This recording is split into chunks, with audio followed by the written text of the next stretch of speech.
तो इसको लेकर मैंने आपको टेलीग्राम पर कुछ दिन पहले ही आपको इन्फॉर्म कर दिया था कि आपको अपने घर से एएससी तक ही बस जाना है, यानी कि टिकट आपका जो होगा, ठीक है, अब चाहे आप बस से जा रहे हो, ट्रेन से जाओ या प्लेन से जाओ, व्हाटएवर जो भी है आपका, ठीक, बट आपको अपने घर से एएससी तक का ही टिकट कराना है। अगर आपका एएससी नज़दीक है तो आप अपने हिसाब से देख लीजिएगा कि क्या आपके लिए सही रहेगा, ठीक। जिनका दूर है उनको तो कराना पड़ेगा, ठीक।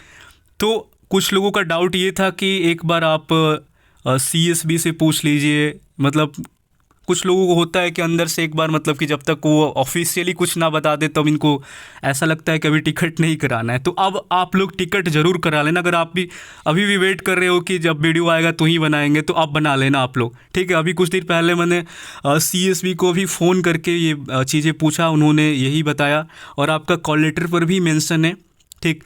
2 तारीख को आपका डिपार्चर होगा, यानी कि एनरोलमेंट का कहानी आपका 2 को फिनिश्ड हो जाएगा, यानी कि 1 तारीख को ही ख़त्म हो जाएगा। स्टैंड बाई का जिस दिन होगा वो लास्ट डे होगा आपका। नेक्स्ट डे आपको 2 तारीख को फिर वापस एएससी बुलाया जाएगा, और उसके बाद उसी दिन आपका डिपार्चर अलग अलग टाइम पर आपका एएससी से स्टार्ट हो जाएगा। अब कुछ जो ट्रेन है आपको डायरेक्ट बेलागावी लेकर जाएगी, जैसे गोवा एक्सप्रेस से सेकेंड एएससी दिल्ली से आपका वो निकल जाएगी वहाँ से सीधे बेलागावी के लिए, ठीक है। बिहिटा से जो लोग जाएंगे तो दानापुर से फिर उनकी ट्रेन खुलेगी और वो बेंगलुरु लेकर जाएगी, फिर वहाँ से चेंज करना पड़ेगा।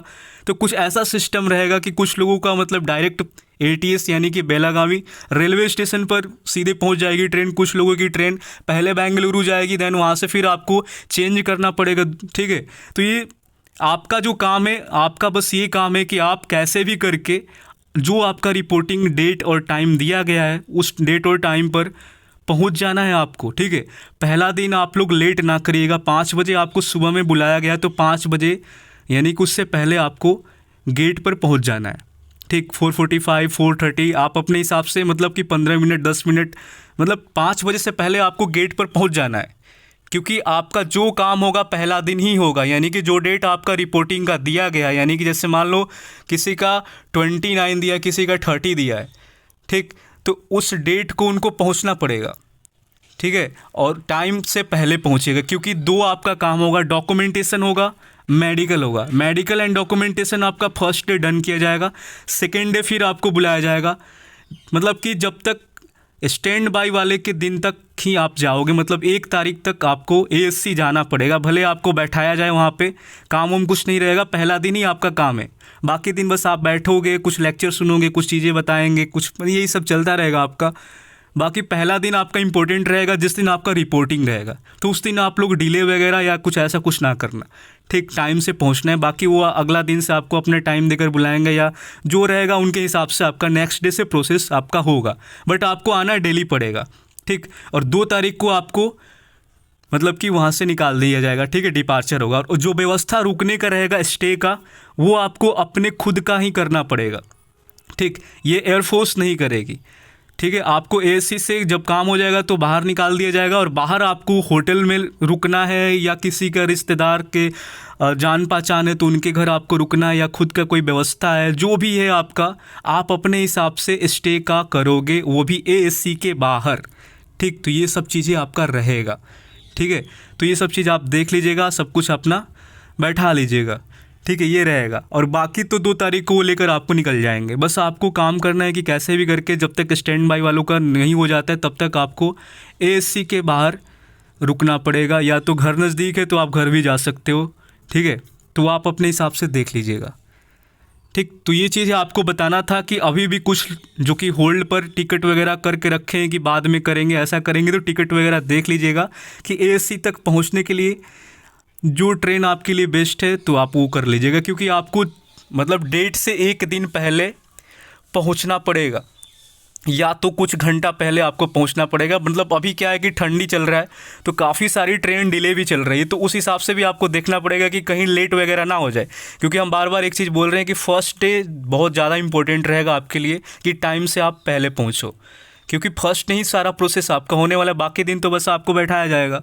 तो पहला दिन आपके लिए ज़्यादा इंपॉर्टेंट रहेगा, तो कोशिश करिएगा कि 1 दिन पहले हो, या तो कुछ घंटा पहले, यानी कि ऐसा ना हो कि ट्रेन डिले वगैरह हो जाए, आप फंस जाओ। फिर ये सब चीज़ देख कर चलना है आपको, इसीलिए हम बोल रहे हैं कि 1 डे पहले का प्लान बनाकर चलो, ठीक है। वैसे भी आपको रुकना ही पड़ेगा, अगर आप दूर जाओगे तो बाहर स्टे तो करना पड़ेगा आपको।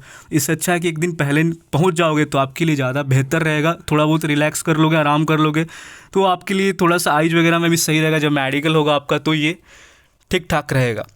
इसके बाद में जो वीडियो बनाऊंगा वो होगा आपका मेडिकल, ठीक है, कैसे मेडिकल होगा, क्या होगा, सारा प्रोसेस आप उसमें भी देख लीजिए, क्योंकि वेट इशू करेगा आपका। अदरवाइज़ और कुछ चीज़ से प्रॉब्लम नहीं है, बस वेट से ज़्यादा दिक्कत होगा, ठीक है। तो उसको लेकर मैं वीडियो बनाऊंगा। आपका आने वाला जो वीडियो होगा वो मेडिकल से रिलेटेड ही होगा। ये तो आप समझ गए कि आपको घर से एएससी तक आपका अपना खुद का टिकट करा कर जाना है। बाकी काम एयरफोर्स का है, और 2 को डिपार्चर होगा आपका, यानी कि ट्रेनिंग सेंटर के लिए 2 तारीख को जनवरी में आप लोग निकल जाओगे। टाइमिंग का कोई, जैसे ट्रेन का टाइमिंग होगा वैसे वो आप लोग को लेकर जाएंगे।